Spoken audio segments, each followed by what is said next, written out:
All right, so we're gonna start a new unit here. Okay, this is a big one because this is the one that is going to be the topic for paper 1 on the exam. And of all the topics we cover, this is the one that we know most definitively will be a question on the exam, because paper 1, you don't get a choice. Paper 1 doesn't let you pick and choose. Paper 1 is you get what you get. Okay, so paper 1's topic, which is going to be pretty much mostly what we're going to be covering for almost the remainder of the semester, is the move to global war, which is just really talking about how did we go from the post-World War I peace process to how did we actually get to World War II, which is really, the most global war we've ever seen. Yes? Is it the same every year? No, this is the first year it's ever been this way. This is the first time. Okay? But it should not be that challenging. In fact, you guys should be better off than previous years because the other topics were actually harder, in my opinion. Okay, so we're going to be covering this. So we're going to look at in 3 different subjects. We're going to look at Japan, then we're going to look at Italy, and then later on we'll look at Nazi Germany. And then we'll talk about the war itself eventually.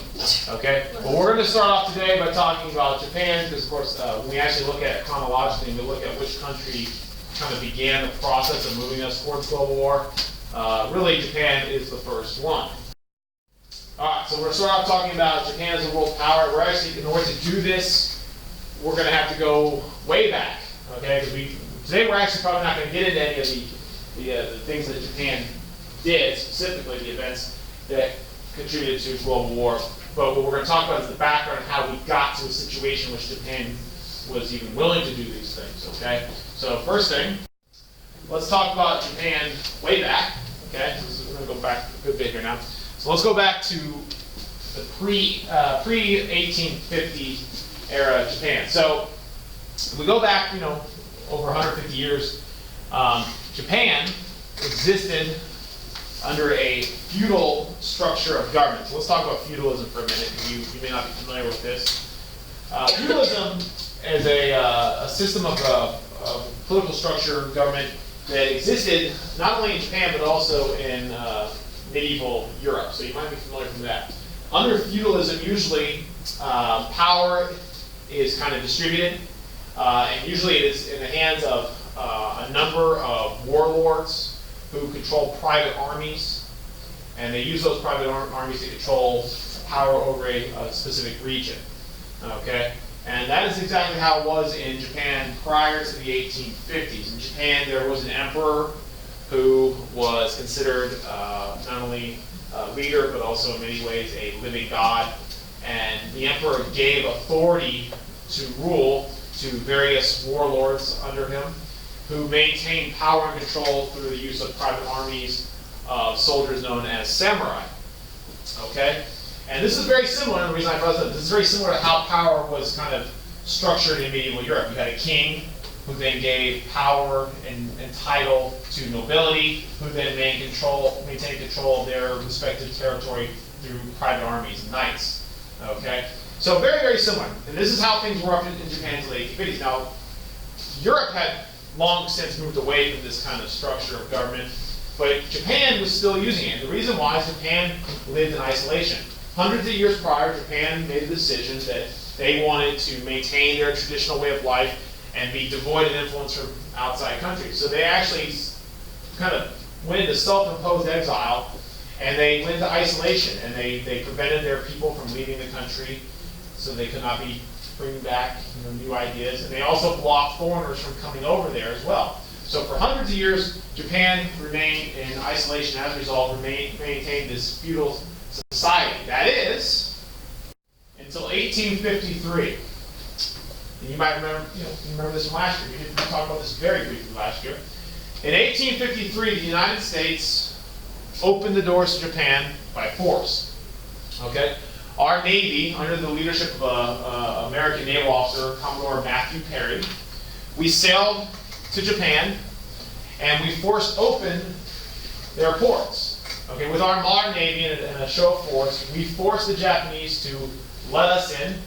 And then we began to make demands, which the Japanese were powerless to stop because, of course, we possessed a Navy that was unmatched compared to what they had, because they had lived in isolation for so long, they had not modernized theirs.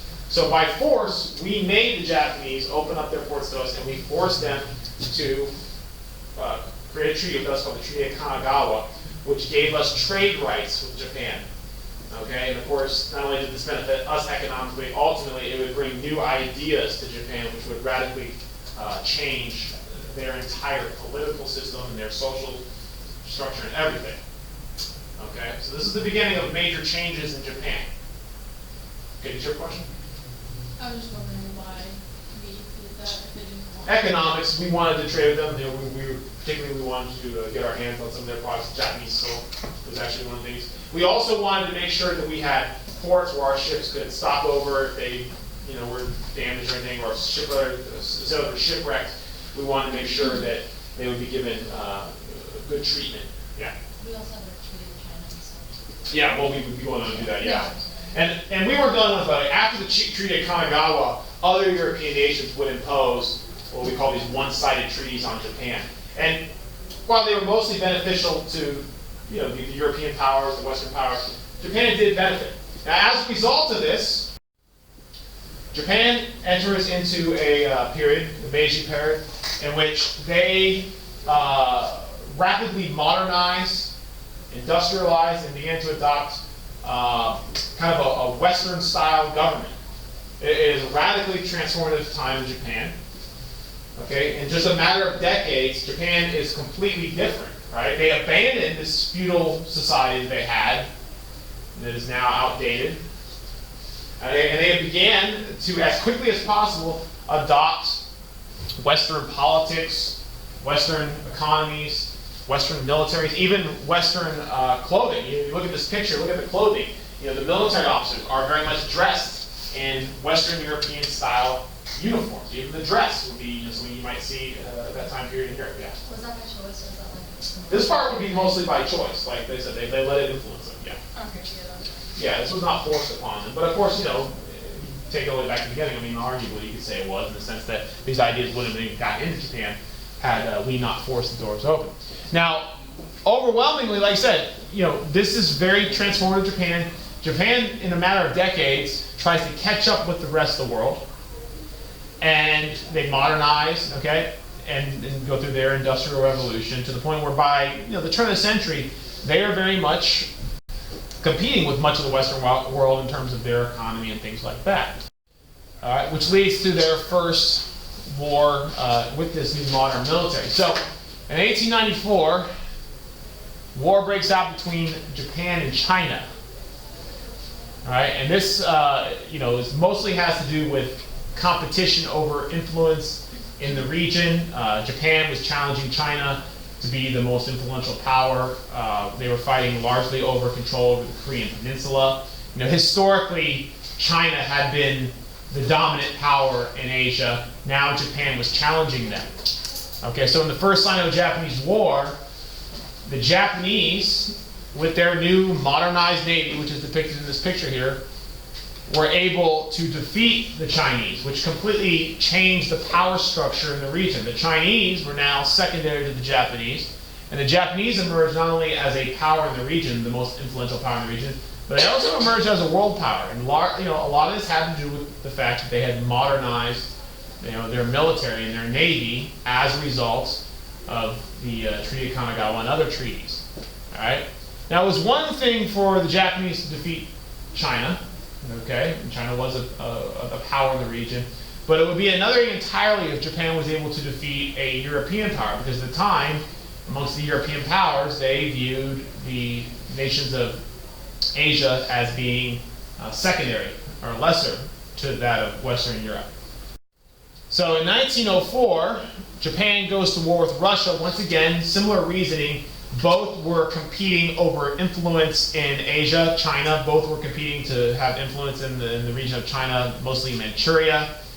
Okay, the Russians were encroaching, the Japanese were encroaching. This eventually put them into conflict. So we get a war. In 1904, the Japanese, also very eager to prove themselves as a power, even amongst the Western European powers. We get a war between Japan and Russia, the Russo-Japanese War.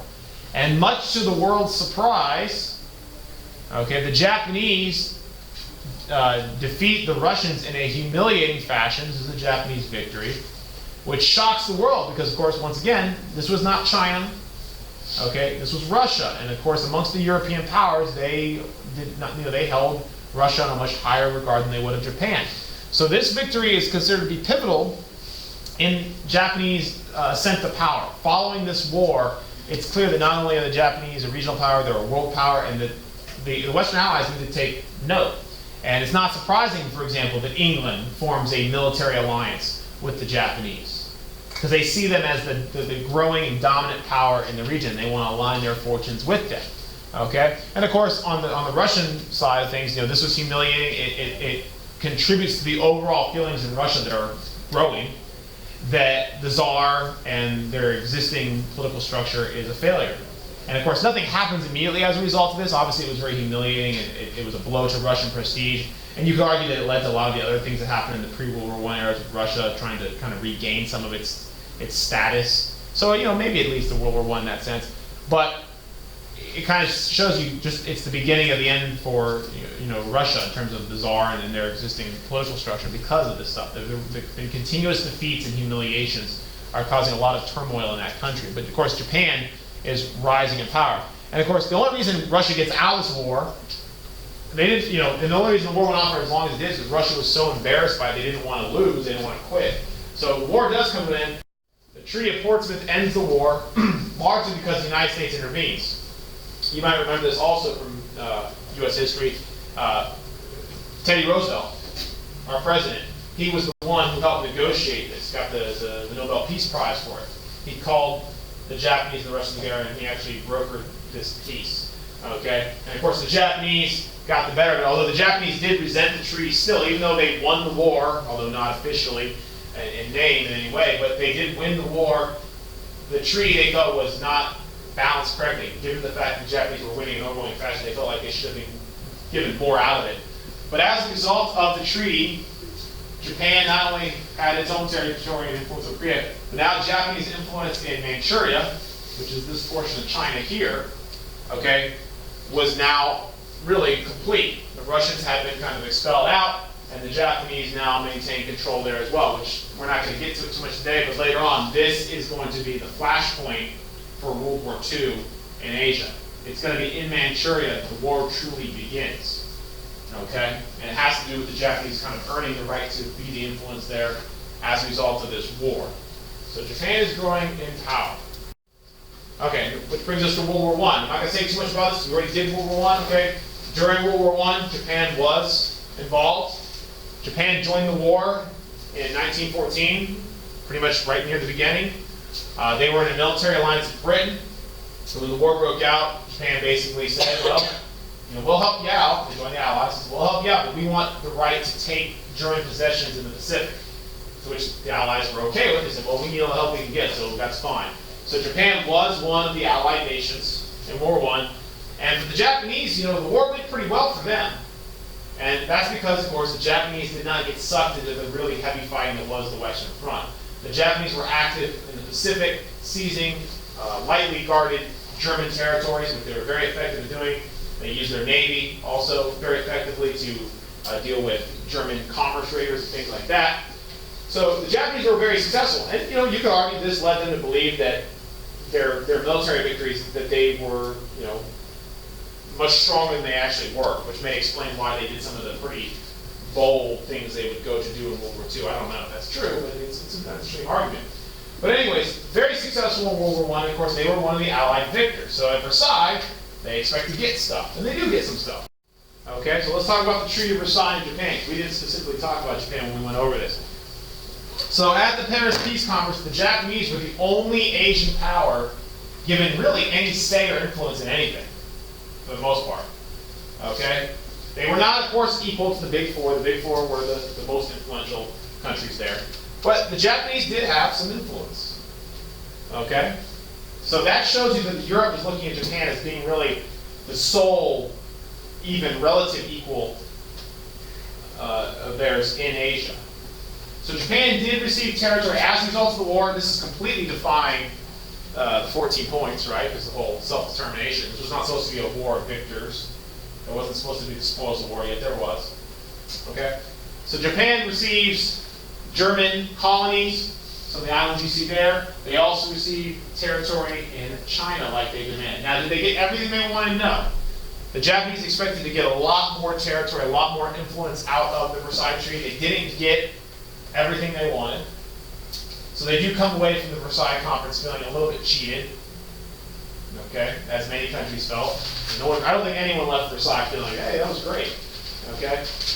But probably the most, you know, the thing they were most unhappy about at Versailles was their failure to get into the League of Nations. They did not get a racial equality clause.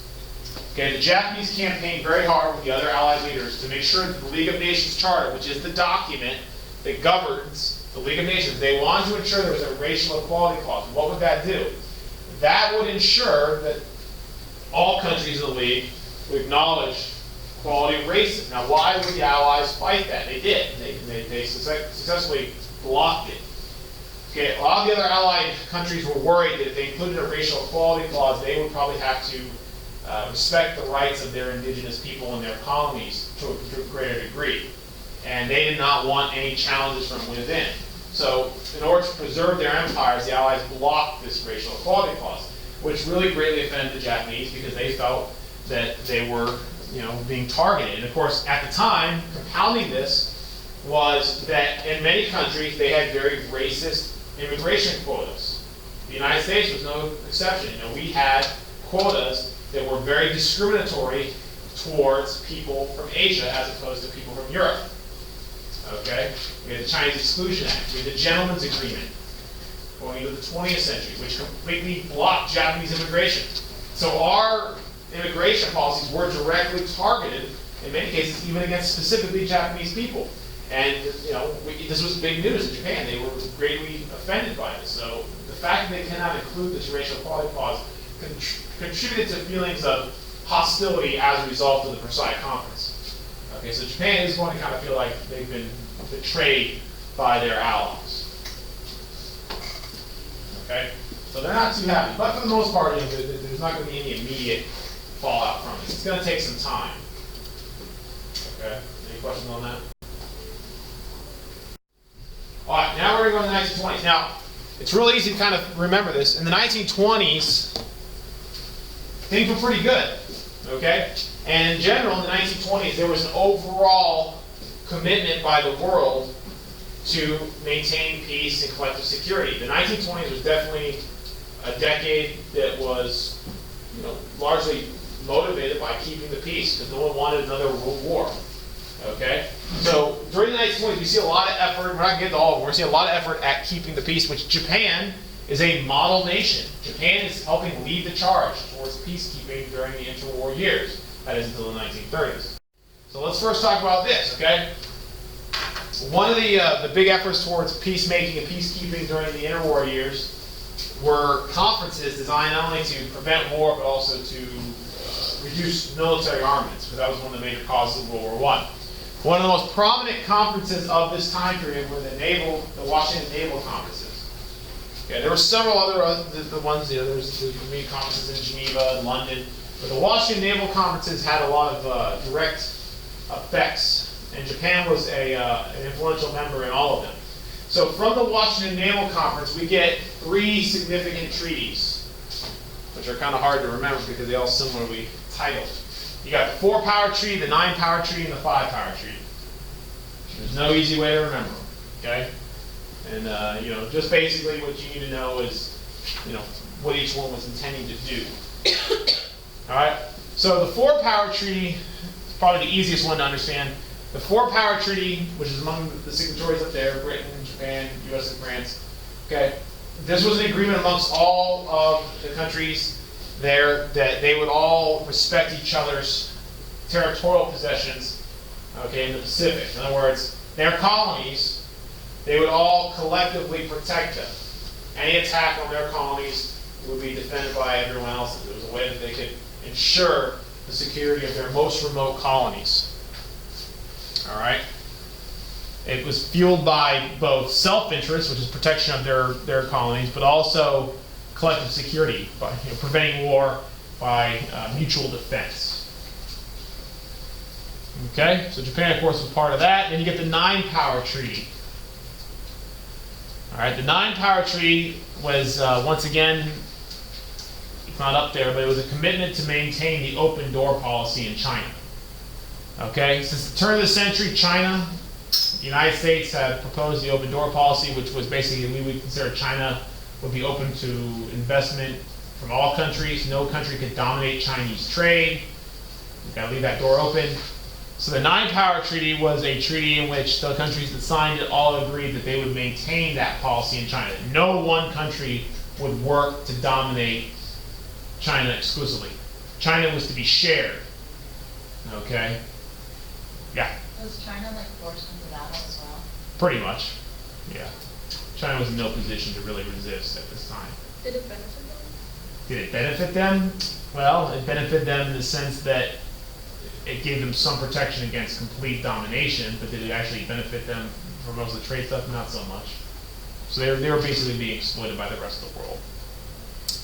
All right, now the last one, the Five-Power Treaty. This is probably the most significant for the time period, because this one actually worked at reducing armaments. So the Five-Power Treaty had to do with reducing the naval arms race. The naval arms race had been one of the major causes of World War I. We talked about that, the dreadnought and all that. So this worked to set limits to weapons building. Okay, so how many warships you were allowed. And they did this by having this ratio, which is, it can be kind of complicated. But basically, Britain and the United States were allowed to have the maximum number of warships, and were allowed to have parity with each other, equal numbers. Japan had a slightly smaller fleet, basically 3/5 of what the United States and Britain were allowed, and then France and Italy were allowed basically 1/2 of what the Japanese had.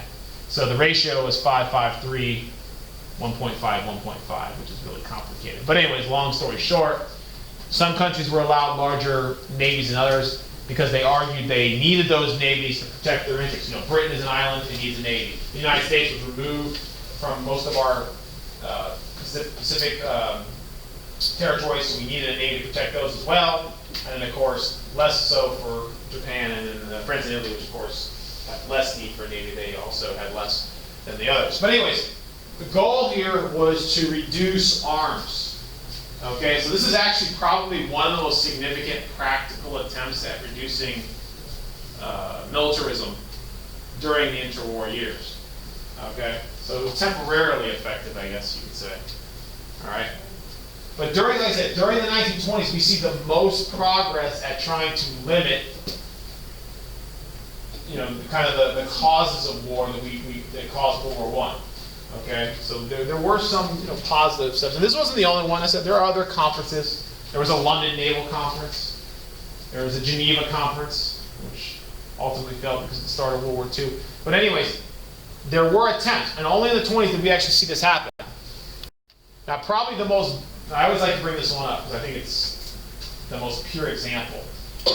The most bold attempt at peacemaking during the 1920s, way more bold than the last one, although the other one, at least the last one had some repercussions, this one did, was the Kellogg-Briand Pact, 1928. You might remember this from last year.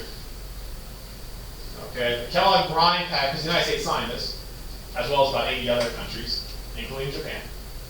The Kellogg-Briand Pact was an attempt by the signatory nations to reject war outright.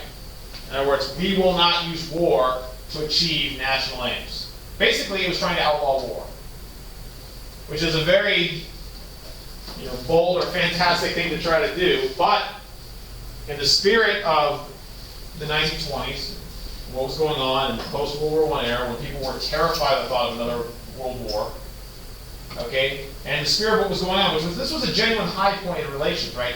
If you look at 1928, things were going pretty good in the world. War had been largely kept in check. Aggression had been maintained. Germany was now being, once again, included in the world. It was in the League of Nations, so people were feeling pretty good about that. So the Kellogg-Briand Pact kind of marks the high point of peacekeeping during the interwar years. I mean, an attempt to ban war. Now, was there anything actually enforcing this? Not really. There were no repercussions if anyone violated the treaty. It's not like the League of Nations where you might face economic sanctions or military sanctions, okay? It was just a goodwill kind of treaty to say, hey, we're not going to use war anymore. But, you know, we look back on now and go, oh, you know, they must have been very naive. Well, they weren't naive. I mean, we would like to eliminate war, but obviously, you know, we are not in the same position they were after World War I. What did they suggest otherwise instead of war? What were their plans? Well, like I said, arbitration. I mean, obviously taking it to the league, letting the courts decide, letting the league, you know, decide. I mean, anything other than war. But like I said, you know, like it's a very bold attempt. Now it's short-lived. All of them are short-lived because of what happens next. All right. So in 1929, you'll remember the Great Depression sets in. Okay.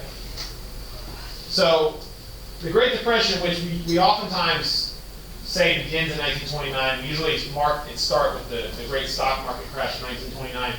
You know, obviously, the factors that caused the Great Depression, you know, go beyond that. You know, don't be confused. First of all, the Great Depression was not only caused by the stock market crash; it was caused by all kinds of things. Okay, and many of which were global causes. The stock market crash is oftentimes considered a good starting point because that was a very clear end to the prosperity of the 1920s. And other countries weren't as prosperous as us. Okay, but the Great Depression largely begins in 1929, and here's the other thing that's important that people don't realize: the Great Depression was not solely an American experience; it was global. Right? Everyone was hit hard by the Great Depression. Some countries were hit harder than others. Some were hit harder than us, and we had it pretty bad. Okay, so this was, you know, a big deal. And of course, with the Great Depression, all of that goodwill, we're going to find all those attempts at peacemaking and keeping the peace are largely going to be lost because as countries get more and more desperate, they once again are more willing to entertain the idea of war as a means of solving their problems. Okay, so really the Great Depression is really the cause of a lot of the problems that are going to happen here shortly. What's the Dow Jones? Dow Jones? Dow Jones Index is a measurement that attempts to kind of give an average of the value of stocks. So it's basically just it's a way of measuring the health of stock market. Okay. And beyond that, I can't tell you much more because I'm not really that knowledgeable about it. Okay. Okay. So let's talk about the effects of the Great Depression. So obviously, the Great Depression was the worst economic crisis in the modern era. There was nothing like it. You know, I give you a perspective. You know, in the United States, and we were pretty typical, I think, of the countries hit. You know, our unemployment rate was upwards of 25%. Okay, which is unheard of. It's very high. Okay, so just so you know, like right now, our unemployment is under 5. Okay, it's 25%, and we're coming out of a recession. Okay, so anyways, terrible, terrible economic crisis hit everyone, and of course, the crisis was compounded by the fact that countries began to implement protectionist policies. For example, the United States, we were a creditor nation. That means we were lending money to people. We withdrew our economic support. We had been loaning countries to lending money to debtor countries, and now we just said no more, which caused them to collapse. Look at Germany. Germany had been receiving American money under the Dawes Plan, the Young Plan.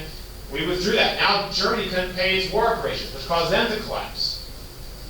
Okay, so it really got bad. And as I said, protectionist policies. One of the first things the United States did when the Depression hit us is we increased our tariff rates, which means we tax foreign goods more. This would not only increase tax revenue, but it would also protect American business. Well, that's all well and good, but guess what? We weren't going to be the only ones doing it. When we did that, other countries said, fine, you can do that, we'll do it too. So everyone increased their tariff rates, which meant no one was doing foreign trade. Foreign trade ceased to exist, which only caused more economic problems. So the Depression only got worse. Okay? So long story short, why I'm getting to this? Because the economic troubles caused by the Depression, this is not the first time you've heard this, okay, but the troubles caused by the Depression created the conditions necessary in many countries for the rise of radical governments. Okay? Governments who have solutions, they say, to these problems. And ultimately, many of these solutions will be based on militarism and aggression, because national expansion was seen as a way of alleviating the effects of the Great Depression. We don't have enough resources, we'll invade our neighbor and go get them. Not to mention, many leaders realized very quickly the best way to distract the people from the problems of the Depression were to, engage in war or blame their problems on groups that were widely disliked. Okay, so what I'm trying to get at here is the conditions of the Great Depression created a situation in many countries which could lead to the rise of authoritarian or totalitarian regimes, whether it be the fascists in Italy, or the militarists in Japan, or the Nazis in Germany, or even Joseph Stalin in the Soviet Union, although that has its roots further back than this. Okay, these conditions allowed this to happen. And I always like to say, even in the United States, during the Great Depression, we saw the rise of our most radical groups. Okay? There were groups in the United States who were also very radical. The Communist Party membership peaked in the United States during the Great Depression. We had leaders who were promoting very radical ideas and challenging our existing government, saying, well, our government failed us, capitalism failed us, maybe we need to go a different direction. So all it takes is a very severe economic crisis sometimes to kind of tip countries over the edge into these kind of regimes. Okay? And luckily it didn't happen to us, but it could have very well had things gone differently. It could have very well happened to us as well, but it happened to them. Alright, so let me just give you a little background and we'll stop, because we're not going to get into the actual examples today. But in Japan, for example, okay, the Depression led to the growth of extreme nationalism, as well as militarism and expansionism. All right, because these were all seen as solutions to the Depression. Okay, so Japan now began to see, because of the conditions of the Depression, saw Asian expansion as necessary, okay, for their survival. Okay, expansion into China in particular would alleviate the Great Depression by giving them more resources and more markets. It would also play into their belief that was fueled by nationalism that Japan should lead world affairs in Asia.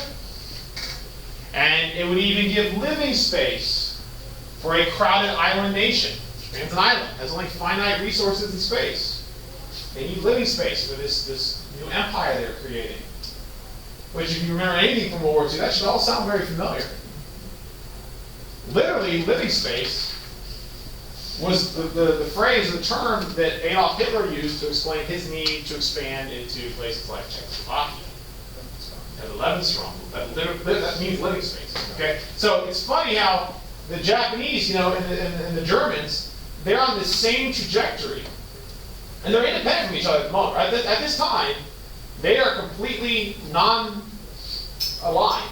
but they're on this similar trajectory. Okay? And they take this very similar path. Okay, it's crazy. All right? Now, fueling this, and kind of maybe leading them to the belief that they can get away with this, is this right here. Okay? China was already an unstable place in the 1930s. Why? Because they were in the midst of civil war.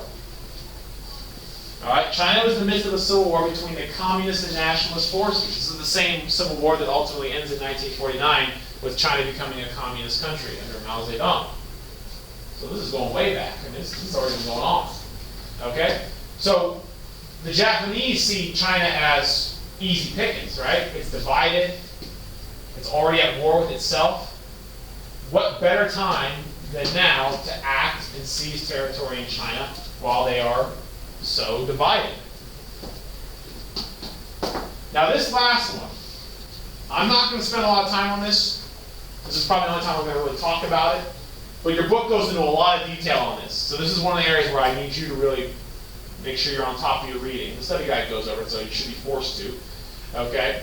But the other thing is, what we saw is during the 1920s and into the 1930s in particular, we see the influence of the military in the Japanese government grow immensely. All right, over the years, the military had becoming more and more influential and entrenched into the Japanese political system. But by the time we get to the 1930s, it is almost an unstoppable force. The Japanese military wields so much prestige and influence and power in Japanese politics that they have become almost a government unto themselves. And what I mean by that is, as we go into the 1930s, the Japanese military is so powerful and even independent of the Japanese government that it can act on its own. Which sounds pretty crazy, right? Because what I'm saying to you is, imagine the U.S. military was making its own decisions without oversight by our politics. What if the military was just like, we're going to invade a country? And our government's like, whoa, whoa, whoa, don't do that, and they did it. Right? It sounds crazy, right? That's literally what's going to happen. The Japanese military is going to be completely unrestrained, and it is going to do whatever it wants. And the Japanese government, obviously, is pretty much powerless to stop it. Okay? So that is actually going to happen with Japan. So keep that in mind. And even within the military, there's going to be divisions with the Navy and Army actually not even working on the same page and having, different goals. I mean, it's crazy, but it actually happens. Okay? So I want you to spend some time reading about that, because the book goes into a lot of detail explaining how that situation came about and what it was. I'm not going to go over that hardly at all. Okay? All right. All right, so today we're really only talking about one subject, okay, and it goes right with the rest of what we're talking about. The big topic we're talking about right now, like your study guide says, is we're talking about the failures of collective security. How did collective security break down in the 1920s, more importantly in the 1930s, and what did that mean in terms of war, which is what we're approaching as World War II, right? So we've been talking about minor incidents. We talked a little bit about the little conflicts, and then we talked about how it started escalating the Ruhr crisis, and everything was good for a while after Locarno. But then, of course, the Great Depression sets in, and with the Great Depression comes the rise of totalitarian dictators. Once again, we've got Mussolini is in power in Italy. Hitler is coming to power in Germany in the early 1930s. You've got Francisco Franco in Spain. And even over in the Soviet Union, you've got Joseph Stalin. Okay, so this is going on. But one thing we haven't talked a lot about is, well, okay, what about in the other part of the world? What about in Asia, right? We haven't talked about that. We know that's a big part of this, and of course, it's going to play a very important role in World War II. So that's what we're going to look at today. Is we're going to look at probably, up to this point, the biggest threat to international security is the Japanese invasion of Manchuria, which takes place in 1931. And the Japanese and their behavior in China will eventually roll over into a general war, which will eventually carry over into World War II. So, most of the history we learn in the United States is the history of the Western Hemisphere, and the legacy of Europe. We don't talk a whole lot about Asian history, and that's unfortunate, so it doesn't get as much attention. But, one thing I think it's important to note is that, when we talk about World War II, we always go, well, World War II, everyone knows, it started in 1939, when the Germans invaded Poland. I mean, everyone learns that, right? But you might have a different perspective of World War II if you grew up in China, right? Because if you grew up in China, the Japanese were invading your country as early as 1931. And it turned into a general war, which never stopped until 1945. Okay, and before that, they were engaged in a civil war between the communists and nationalists. So, they had a lot of issues. So, it's very important we know that, this is world history. We cannot ignore entire segments of the globe. All right, so here's the thing. Japan is looking to expand. They have their sights primarily set on China. China is, of course, a very large territory, very rich in resources, both human and natural. So that's the next logical step. And Japan had already been exerting its influence over other regions for quite some time. The problem is Japan has, like many countries that want to expand, they want to do these things, but they also don't want to be seen as a bad guy. You look back like last year, we talked about the United States with the war with Mexico. We wanted to take Mexican land, but we also didn't want to fire the first shot. We wanted to look like we were fighting self-defense. So Japan has a situation in which they want to go into China, but they need a cause. So in 1931, they manufacture one. Okay, it's called the Mukden incident. So there was a railway in Japan in China, in Manchuria, which is a region of China, that was largely Japanese owned. The Japanese had a lot of investments in China. Okay, and they also had a very sizable Japanese population living abroad in China as well. So this railway, which was Japanese owned, okay, is the subject of a terrorist attack. Someone plants a bomb along the railway, blows it up, damages the railway, it really isn't a real big deal. No one is killed or hurt, and it's not, not that big a deal. The damage to the railway is fairly light. But the Japanese take this bombing, and they pair it also with the argument that Japanese citizens, which are a minority in China, are being persecuted by the Chinese majority. And there is some truth to that Japanese people were being mistreated by the Chinese at large. So there is a little bit of truth to that. But the Japanese claim that, okay, because Japanese nationals are being threatened in China, and because there are now actual physical attacks on our property, Japan claims that they have the right to send in a military force into Manchuria to protect their people and in their investment in Manchuria. Okay? So the Mukden incident isn't everything. It's not the only reason, but it's kind of like the catalyst that, begins the Japanese, actual military involvement in Manchuria. And this whole idea that, Japan was invading to protect the interests of their people, we're going to hear this same argument again and again during the 1930s. It's the same argument that, Hitler uses to justify the invasion of Czechoslovakia. Oh, these German people, they're being mistreated. I have to go protect my people. I have to invade them. So kind of see how these guys play off each other. Yeah. So when you say this was like manufactured, it was like the Japanese Okay, government? good point. I should have said that, right? So now, in hindsight, a lot of historians have gone back and looked at the evidence, and it appears, although still debate, although it's like 90% assured, it appears as though the Japanese government literally manufactured this bombing to give themselves a reason to go into China. So yeah, the Japanese did it to themselves. Okay, so that is the kind of thing we've come up with today. So yeah, so that's exactly what Japan does. So Japan now launches a full-scale military invasion of Manchuria with, like I said, they're claiming we're not going in there for the spoils of war. We're not going in there we're going in there to protect. We're protecting our people. We're protecting our economic interests. Okay, that is their justification. But it is a military invasion of a sovereign territory. I mean, Manchuria is a part of China, which is, a completely separate. Okay, so the invasion of Manchuria immediately triggered an international outcry because, of course, this violated all of the attempts that tried to block any kind of international aggression that had been made since the end of World War I. And like this cartoon is showing you here, okay, and you can see that, for example, the invasion of Manchuria violated the Nine Power Treaty, which, remember, that was the one that guaranteed the territorial integrity of China, respect the open door policy. You got the Kellogg-Briand Pact, which had renounced war outright. War is illegal, remember? And then finally, the most probably blatant breach was the violation of the League of Nations Covenant, which, let's not forget, Japan was not some minor league member. Japan was one of the founding members and a member of the council. So Japan was looked to as supposed to be one of the most influential members of the league, and here is one of these leading members of the league, by far the most influential member from Asia, engaging in outright warfare. Okay, so this was a major problem, and it was challenging the entire peace process that was created following World War I. So this is a big deal. So what ultimately ends up happening, long story short, is as a result of the invasion of Manchuria, Japan does take control over Manchuria.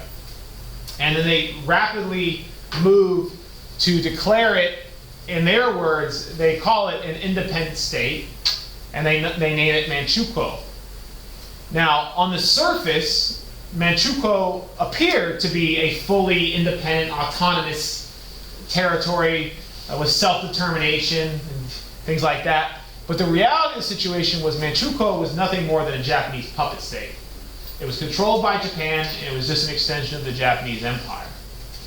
Okay? So really, once again, Japan was just looking to expand its reach and its influence and gain more resources and markets to better itself. Okay, and we're going to see that trend as we go on here today, and eventually it's going to extend, and you can see there on this map gets a little ahead of it, but it's going to extend all the way into the South Pacific and even attempt to go beyond. So this is the beginning of Japan really taking a much more aggressive expansionist policy. Now, in response to the invasion of Manchuria, immediately there was an outcry from the international community for something to be done to stop this, because of course this was international aggression, which is what we had worked at to stop since World War I. So the League of Nations put together a fact-finding mission to go into Manchuria, investigate, and come back with kind of some results that would declare whether Japan was justified in its action or not. So this is known as the Lighton Commission. All right, so the Lighton Commission was this international fact-finding mission that was going to go into Manchuria, come back, and present the results to the League. And this is what they came up with, okay? The Lighton Commission came back with its report, the Lighton Report, and what it ultimately did, you can look at all the different steps there, but what the Lighton Commission found was that essentially is that Japan was not justified in its decision to invade Manchuria. Okay, so the specifics of the report, that the League should refuse to recognize Manchukuo. It was not an independent territory, it was a Japanese puppet state. They recommend that Japan withdraw from Manchuria and cease hostilities there, respect Chinese sovereignty. They further recommend that Manchuria adopt self-government, legitimate self-government, while remaining under Chinese sovereignty as well.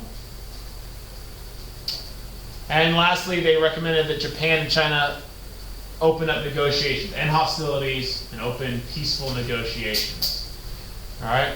So the Light Report largely ruled against the Japanese. And this is what the League of Nations took into account when they responded now to the Manchurian crisis. Okay, so like I said, this mostly went against the Japanese and in favor of the Chinese. Okay, so the next step would be, okay, well, with that knowledge in hand, what is the League going to do? Yeah? At this point in time, can you use Manchuria and Manchukuo as like interchangeable? Yeah, I mean, I don't think anyone would fault you for using it differently. I think the significance would be, use Manchukuo when you're trying to show what Japan was trying to do, its influence, right? But the region itself is Manchuria, to be fair, okay? So either way would be fine, I'm sure. All right, so the initial result of the League, and really it didn't go beyond this, and that's what we're about to get to, was the League did formally condemn Japan. Okay, in the assembly there was a formal condemnation of Japanese aggression, as you can see there from the cartoon. With all members of the League identifying Japan as an aggressor. And initially there was some hope that this would serve as some kind of, moderating force on Japanese aggression, because of course for the world and the League to condemn Japan, I mean, Japan would not want to be isolated, and you would think, and Japan would maybe fear even further repercussions. But that's not what happens, okay?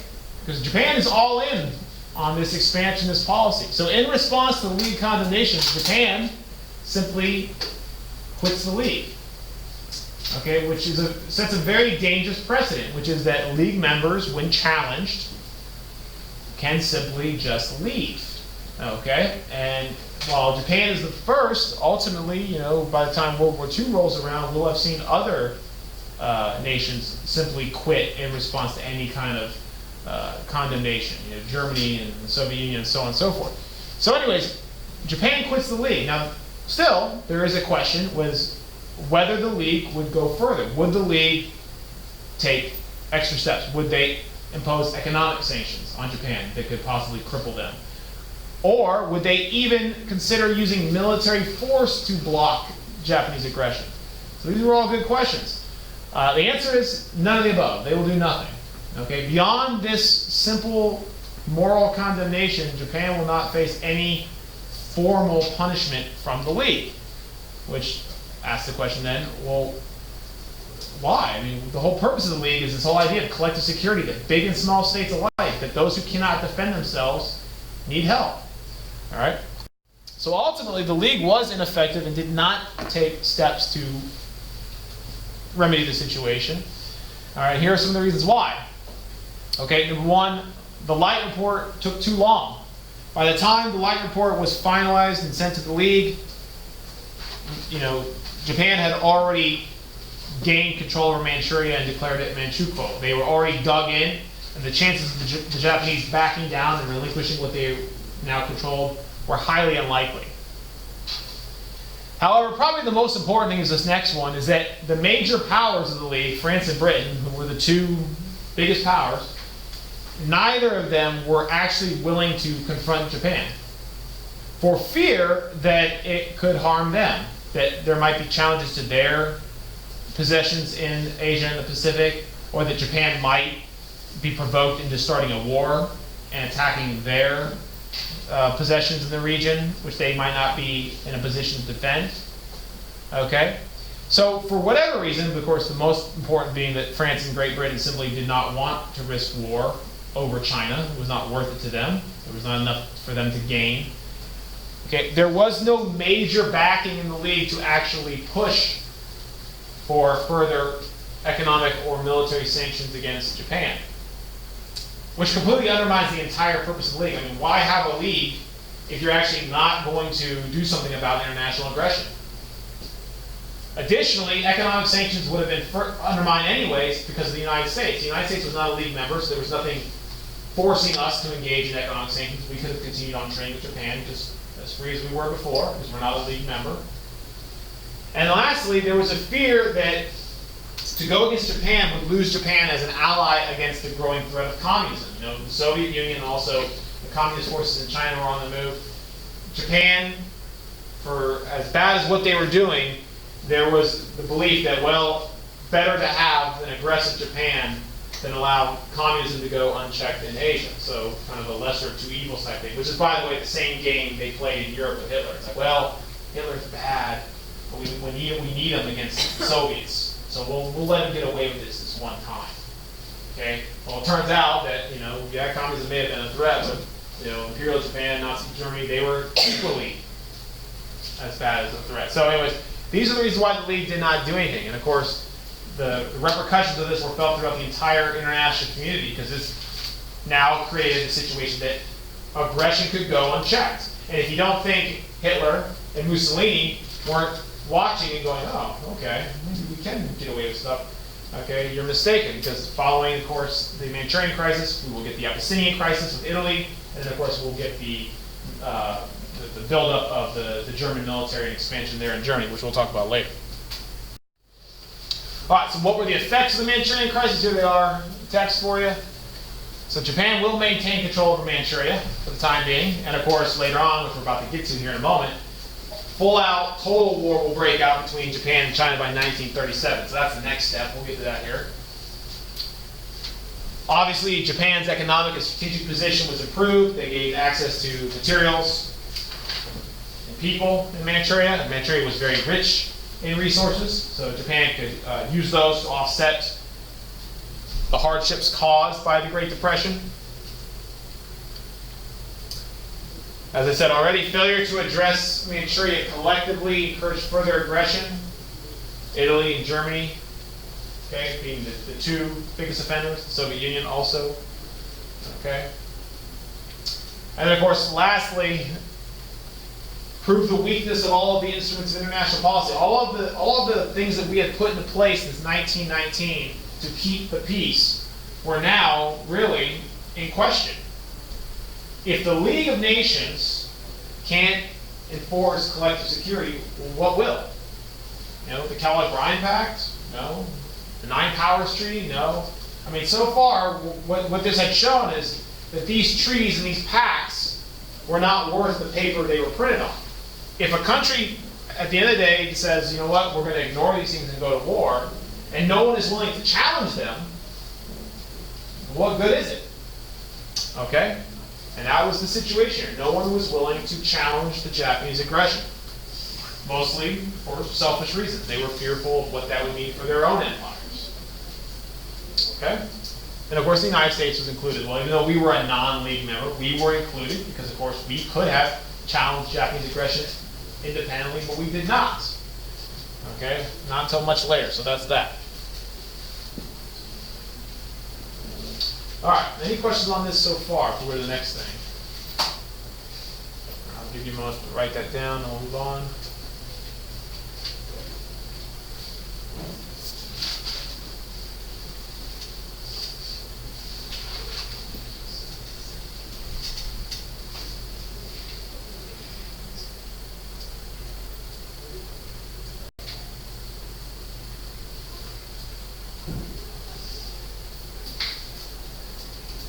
Okay, we ready? Everyone good? Alright, so now let's talk about the next step.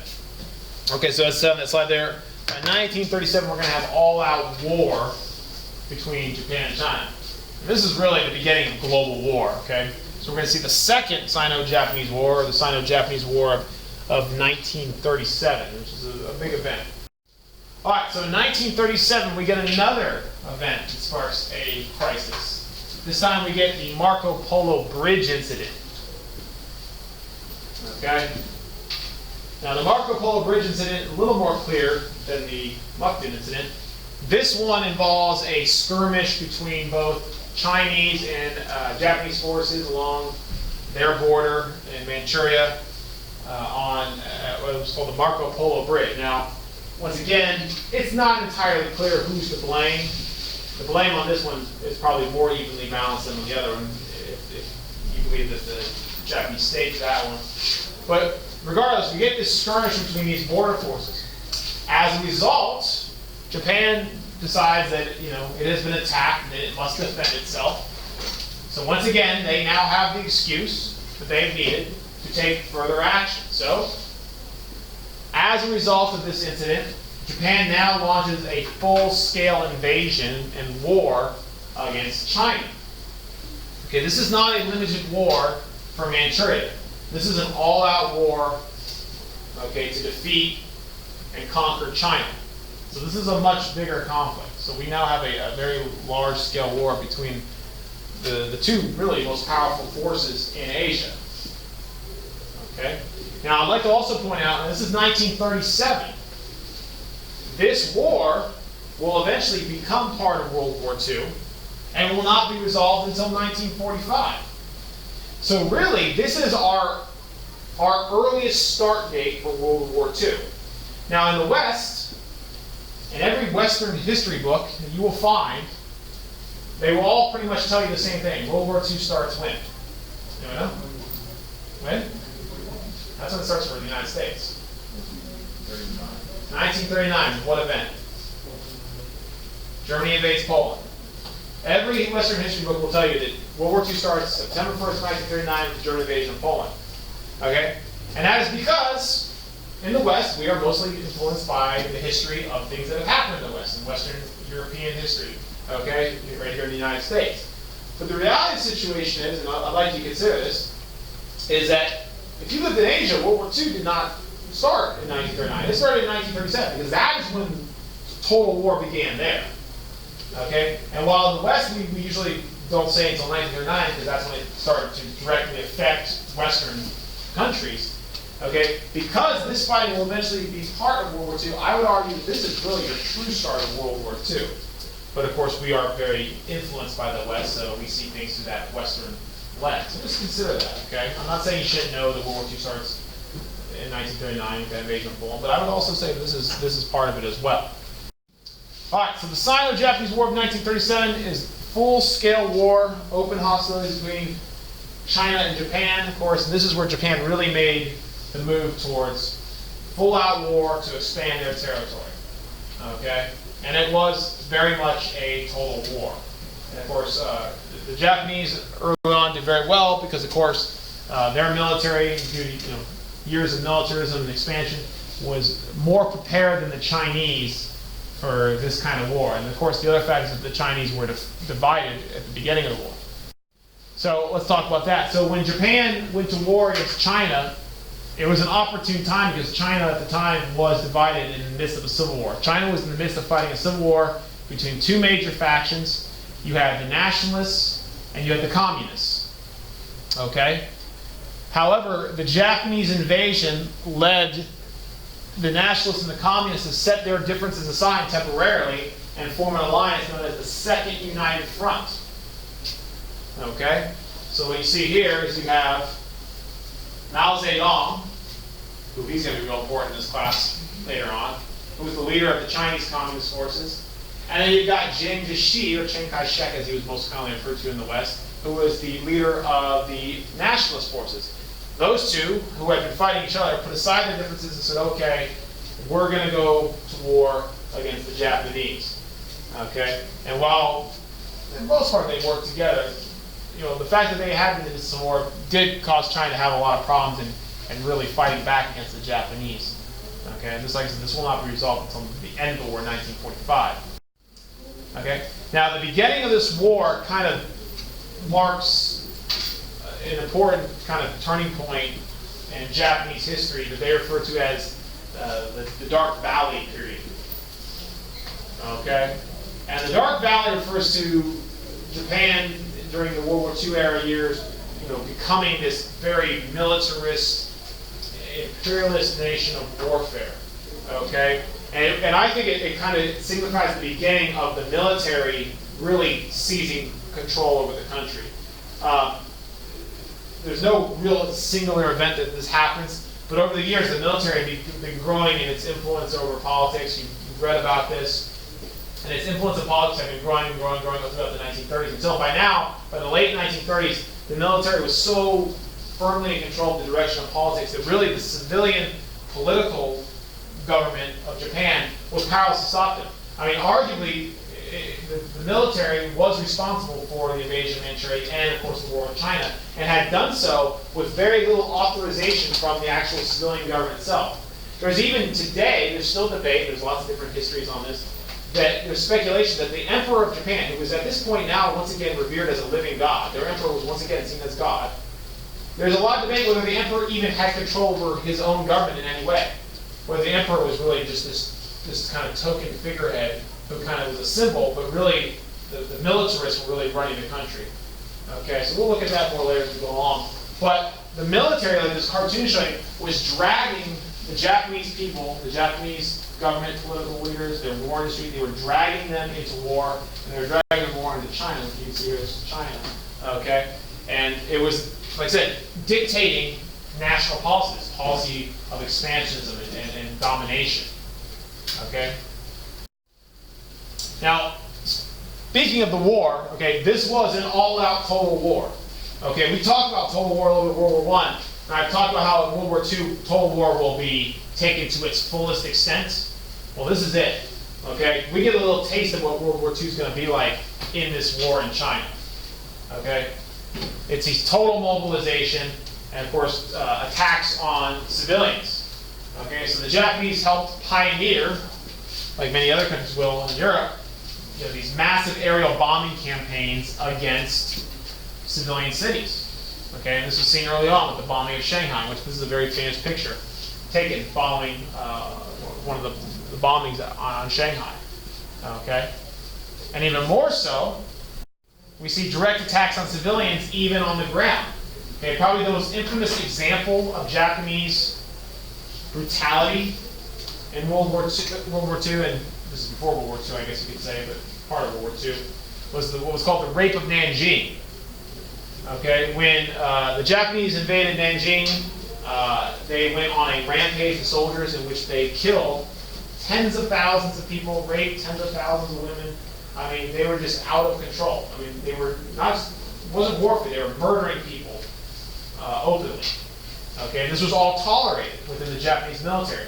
And it also goes to show you the influence of some of the radical beliefs the Japanese had. The Japanese, very much like the Nazis, had these beliefs that they were a superior people, that they were a chosen people, and that all others were beneath them, and almost subhuman. That's how they viewed the Chinese, and that's how they justified their actions. So, talk about Western history again, like to give that perspective. We talk about World War II, everyone always wants to talk about the Holocaust, right? The Holocaust is very important. 12 million people died in the Holocaust. Terrible, genocide, right? But you got to also understand that we saw a similar level of genocide going on in China by the Japanese. And oftentimes the Japanese, it's not acknowledged in the West as much, because it wasn't perpetrated in the West. 20 million is believed, we don't really know, 20 million Chinese, it is sometimes estimated, died in the Japanese invasion of China. 20 million. Most of which obviously were civilians, many of which were killed in things like the rape of Nanjing. So, we see similar levels of brutality in Asia, but they don't oftentimes get acknowledged. So it's very important that we do that, okay? And remember that. All right, so what the Japanese were attempting to do was, once again, they were trying to establish an empire, which they were the leading role in Asia, which they now called the Greater East Asia Co-Prosperity Sphere, which is really just a euphemism for the Japanese Empire. That's what they were building. It sounds nice. Co-prosperity sphere. Ooh. That sounds good. Now really, this is the Japanese Empire. Okay, and they were taking it by force. And I'd like to point out, this map shows you 1942. By 1942, you might look at that and go, oh, that doesn't look like much. That is the largest empire ever conquered in the history of the world. No country, no empire in history has ever gained control over as much square mileage as the Japanese. So, it's quite a lot, by force. Yeah. I mean, the thing about that is they don't count water mass. So it's just Right, it encompasses water mass because, of course, their navy did have to defend it. So yeah, I mean, some people might say it's not as impressive as, say, the Mongols.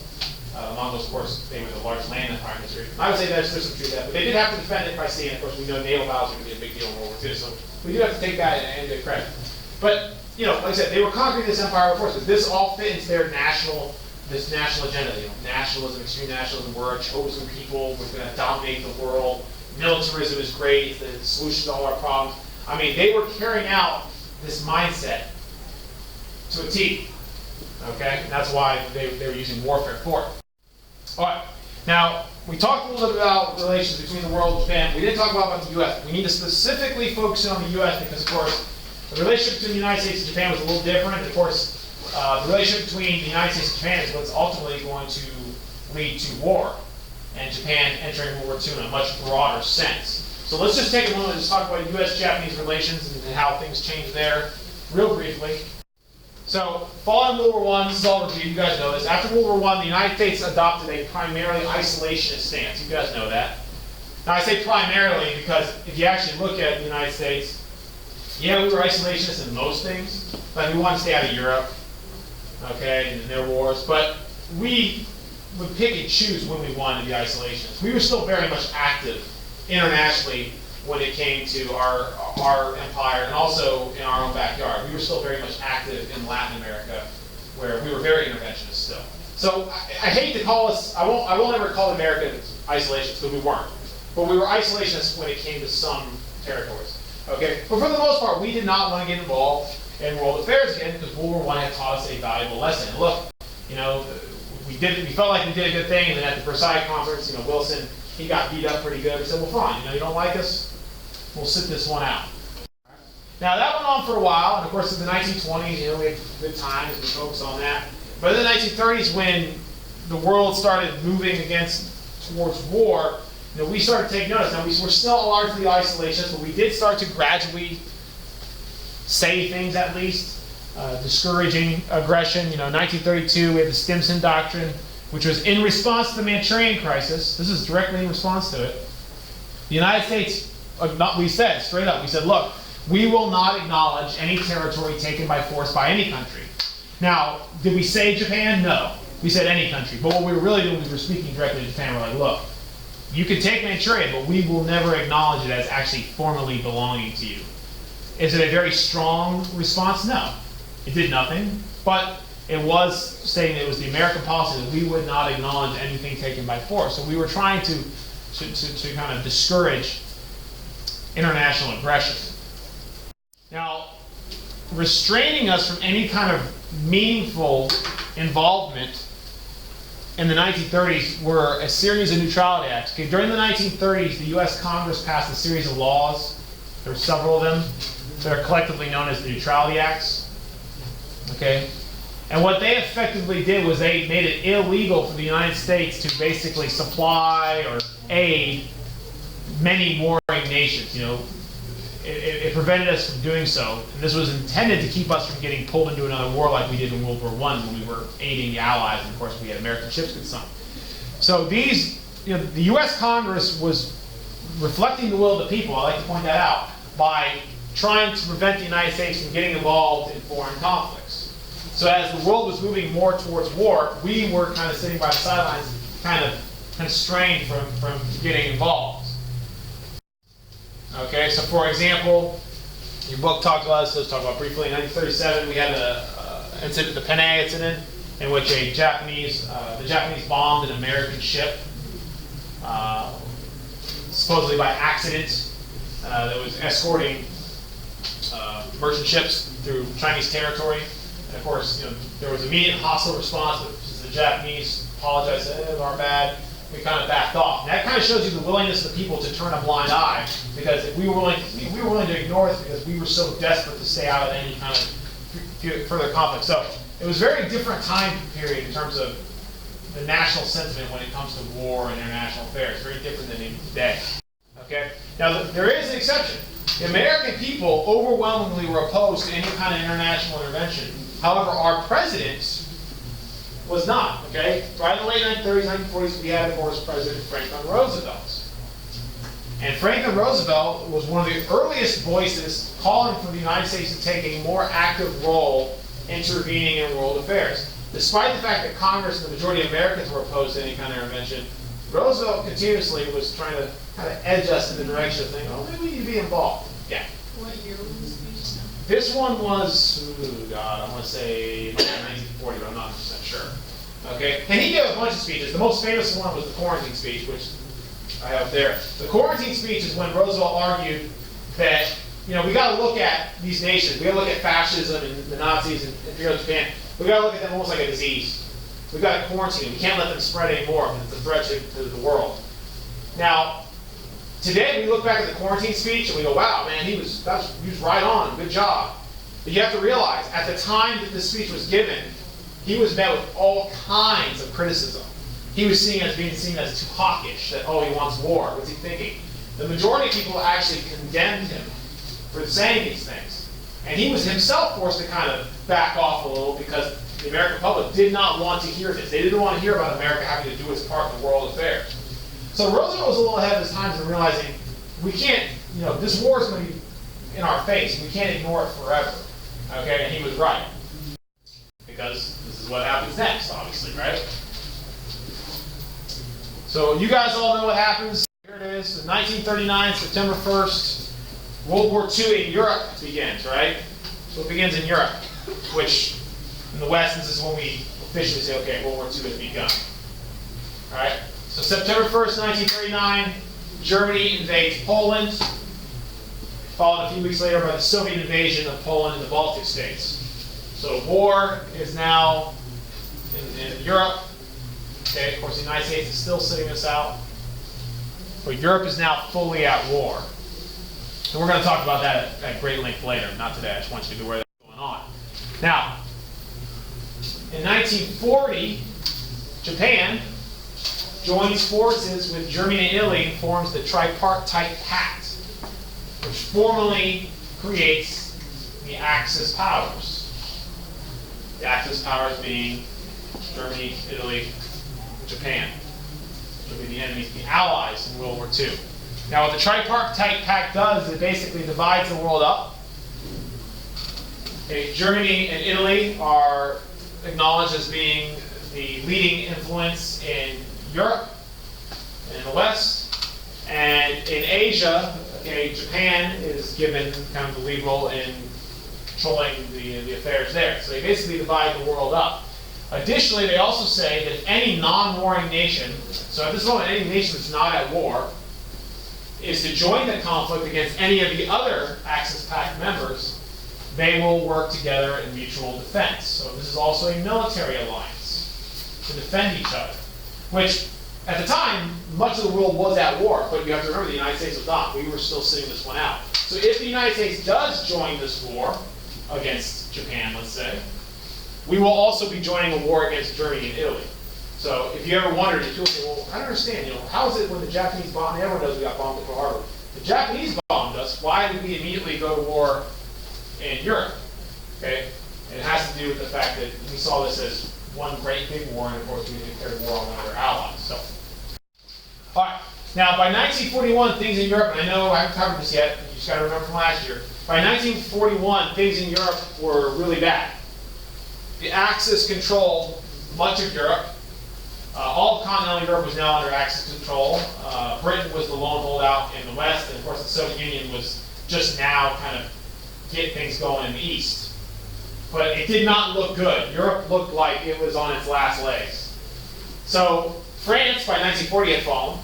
So Japan took advantage of this situation and decided to go on the move by seizing French territories in Southeast Asia. So in 1941, Japan invades French Indochina, seizing French colonies from France. And this was seen at the beginning of the Japanese now expanding the war into new regions, okay? And even now position themselves to threaten not only French colonies, but also British, Dutch, and even American. Okay? So this was considered them finally at this point, going too far. Okay? For the United States and Britain to see this, now they realized they were going to have to deal with this threat as well. So in response to this, and I have the whole lead up here, so you don't have to write all that down.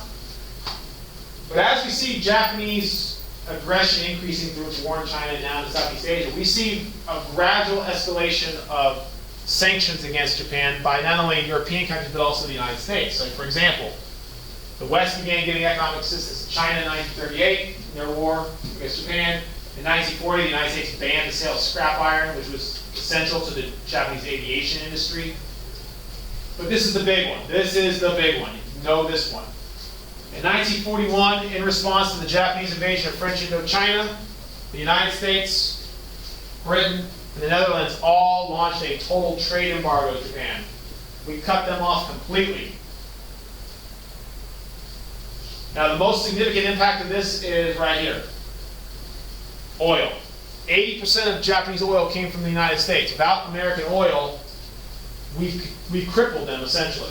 They needed that oil. Okay? And once we cut them off from oil, the Japanese now had their back against the wall. This is why they made the decision they made. You got to understand this. It didn't come out of thin air. They had a reason. Not a good one, necessarily, but they had a reason. Faced with the loss of American oil, the Japanese now had to make a decision. They could either halt their war in China, which was so reliant upon American oil, okay, which would cause them to lose face and cause their populace and the military to turn on them. Or they could try to seize the resources they needed by force, okay, to continue their war on, however, in the process, starting a war with the Allies and the United States. All right, so ultimately, the decision made by Japan was, well, we can't stop our war. The war in China was, it was everything. Their entire way of life was based on this war. To do so, to back off of this war now, would have caused, a lot of opposition within Japan itself. So Japan finally made a decision, well, we can't stop the war, we might as well begin to seize territory, but first we need to take action against the United States because we don't want them to be in this war with any kind of fighting ability. So the decision was made to launch a sneak attack on Pearl Harbor December 7, 1941. Okay? Pearl Harbor was the home to the majority of the American Pacific Fleet, and it was the greatest threat to the Japanese. Okay? So in response to this, the Japanese created a plan to launch a sneak attack to take out our Pacific Fleet before we were even ready. Okay? So while we were still in the midst of peace negotiations with the Japanese, which indicated to us that they were actually intending to seek peaceful resolutions, they were also secretly planning at the same time to strike us at Pearl Harbor, which they did on December 7th. So December 7, 1941, the Japanese launched bombers from aircraft carriers against Pearl Harbor, and in a matter of hours, catching us completely off guard, the Japanese had destroyed or disabled the majority of our Pacific Fleet. The only lone exception being that our aircraft carriers were not at Pearl Harbor. They were actually out to sea that day, unbeknownst to the Japanese, so they were spared, which is good, because that's really the only thing that kept us in the fight. Okay, but the vast majority of our fleet was destroyed, which now put us in a situation where we were now powerless to really stop any kind of Japanese advance across the Pacific. So their plan did work. They did knock out our fleet, and for the next 6 months to a year, the Japanese basically ran wild and were able to conquer, as we saw on the map, the largest empire in history, including seizing American territories in places like the Philippines, okay, and also attacking British colonies like Singapore. So the Japanese now decided a war of conquest was the only way they could continue on, so they were all in now. They were all in. All right. So here it is. Why did the Japanese attack us? I kind of went over it, but there's some more. Okay, the trade embargoes would have forced a halt to the war in China. This would have been unacceptable to the military and the Japanese populace. So they decided a war of conquest was the only way they could continue their war. Take what they wanted by force. All right, also there was the fact that they believed that a war with the US was inevitable, that we were already arming and supporting their enemies in China, and that we were somehow blocking their rightful destiny, that they were to command Asia. Okay, and then lastly, you gotta think about this. The Axis were so successful in Europe. Remember, 1941, the war in Europe was largely in Axis control. The Axis controlled Europe. And they were, at the time, rolling across the Soviet Union with no end in sight. So the Japanese probably felt comfortable attacking because they realized they had such powerful allies in Europe. Okay? Because things had not yet turned against the Axis there. But that's coming. That's not far off. Stalingrad is not far down the road. And once Stalingrad happens, things change rapidly in Europe for the Allies. Okay? So for various reasons, they thought it was a good idea. Now, of course, they did succeed in their counter plan. They did get resources. But now, of course, they brought the United States into the war, which is going to dramatically change things. Okay? But we'll talk about that later.